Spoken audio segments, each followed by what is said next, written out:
For adapted screenplay, Emma Donoghue for Room. 4 big nods. A Best Adapted Screenplay nomination for Donoghue. Room also picked up nominations for Best Leading Actress, Best Director, and most importantly, Best Picture, in the race against blockbusters like Mad Max and Leonardo DiCaprio's The Revenant. It's a large haul for a tiny gem. Room, shot in a room in Toronto, made, as happens so often, to look like some town in America. Good morning, lamp. Good morning, plant. Told in the voice of a little boy, it's a story of abduction, rape, captivity, and yet somehow manages to be uplifting. Jack, come here. That's us. Room, the book, quickly became an international bestseller when it was published in 2010. It was shortlisted for the Man Booker Prize and the Governor General's Awards. The film then won this year's People's Choice Award at the Toronto International Film Festival. I spoke to Donoghue earlier from her temporary home in Nice, France. So, Emma, this is pretty amazing. 4 nominations. Isn't it? Isn't it? I'm just over the moon. It's a great day for both Canadian and Irish films, so I'm getting wonderful, wonderful responses from both my homelands. So has it actually sunk in what's happened here? I imagine your life has changed. But in a splendid way. You know, I've been writing since I was about 19, so to have this happen to me in my latter 40s is just magnificent. You know, and also the film world can be a little bit hard to break into in terms of screenwriting. It can seem a bit of a closed world. So again, it's fantastic that adapting my own novel has given me this way in. So how have you been celebrating? You're in France, a little champagne maybe? I've been eating some fine French pastries, but I've also spent most of my time doing interviews. That's the paradox about celebrating great things. You spend all your time on interviews.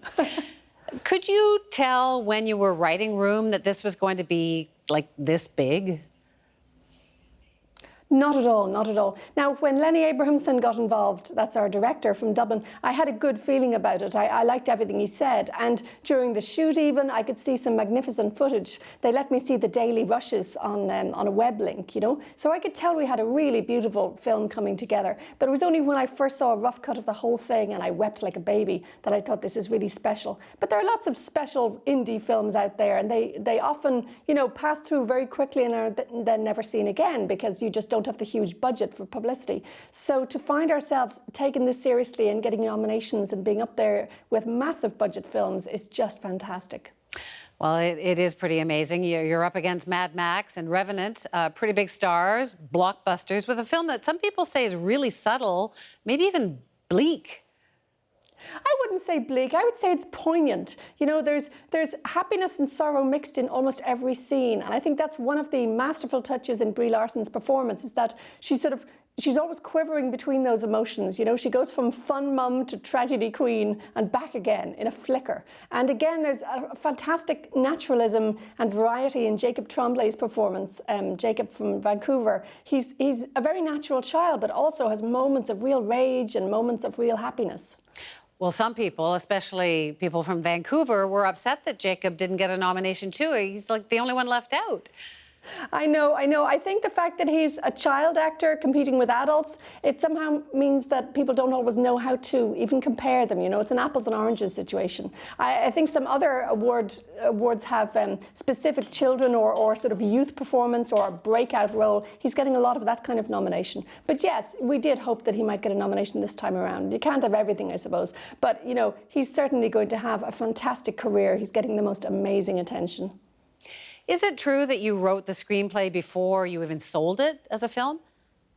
Yes, I did. I didn't go about it the sensible way at all and wait for somebody to commission it. I thought, you know, I want to turn my book into a film, so I should just proceed. So I went ahead before publication of the novel. As soon as I'd sold the novel, I drafted the screenplay because I thought, why not have a bash? I've written in a lot of different genres. I thought this one can't be impossible, so I'll try my hand. Huh. And then were you able to throw your weight around as it's being put together?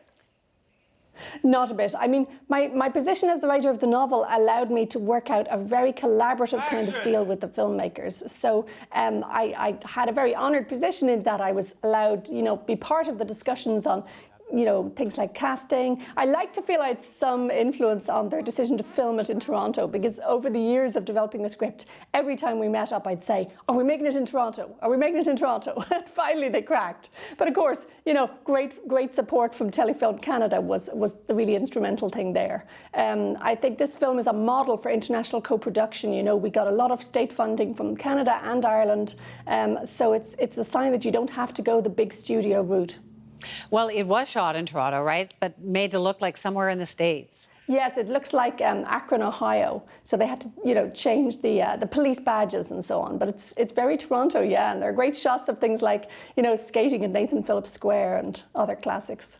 Well, now all Canadians want to claim you, but what are you doing in Nice? Are you abandoning Not us a bit. now? My partner's got a sabbatical, so she's doing research here. And, we like to bring the kids to a French-speaking part of the world and plunge them in every now and then, just to keep up their bilingualism. How did you end up in Canada? Oh, I ended up in Canada because I fell for a Canadian, simple as that. And I could work anywhere. Writing can happen anywhere at all in the world. So there was no question but that I should move to Canada, and I've been very happy there. So your new book about a 19th century cross-dressing frog catcher, it's being turned into a movie now too? I'm writing the screenplay for that one now, actually, the novel Frog Music. It's just been optioned by a British film company, and I'll be writing that too. So this is a whole new sideline for me and very pleasurable. I'll bet. Well, I'm curious, David Bowie, he kind of liked to mix things up. Of course, he died this week. Did he mean anything special to you? Oh, he was crucial to me. I mean, I have to say, growing up in 1980s Ireland, Bowie was just this vision of what was possible if you just headed towards freedom, freedom in terms of being gay, freedom in terms of making the art you wanted to make, wearing what you liked. He was absolutely inspiring to me, as well as so many others. Mm. So the Oscars, you get to go to the party now. Are you looking forward to that? Very much. I found even going to the Golden Globes, catching glimpses of famous people at close quarters, it has a giddy effect. But I mean, more seriously than that, just to find a fairly small budget film like ours honoured in such company is fantastic. And I'm so particularly pleased that Lenny Abrahamson has got a nomination as Best Director, because often that's an honour that you're only granted really towards the end of your career. And to see Lenny get it with his first really mainstream international film is just thrilling. Well, congratulations, Emma. It must be so exciting for you. Congrats. Thanks so much. Thanks so much.